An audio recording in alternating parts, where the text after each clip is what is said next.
একদিন একটি ছোট্ট পিঁপড়ে জল তেষ্টা পাওয়ায় জল খেতে নদীর ধারে গেল। জল পান করতে করতে তার পা পিছলে গেল এবং সে ভেসে যেতে লাগল।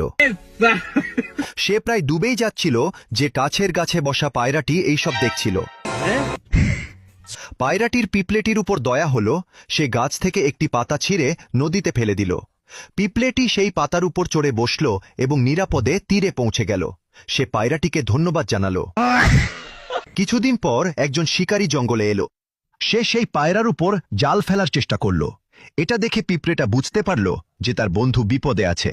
সে ছুটে গিয়ে শিকারীর পায়ে কামড়াতে লাগল। যন্ত্রণায় শিকারী চিৎকার করে উঠল আর তার নিশানা ফসকে গেল। পায়রাটা উড়ে গেল আর বেঁচে গেল। নীতি শিক্ষা: ভালো কাজ কখনো বৃথা যায় না। একটি ভালো কাজ সব সময় ফিরে আসে।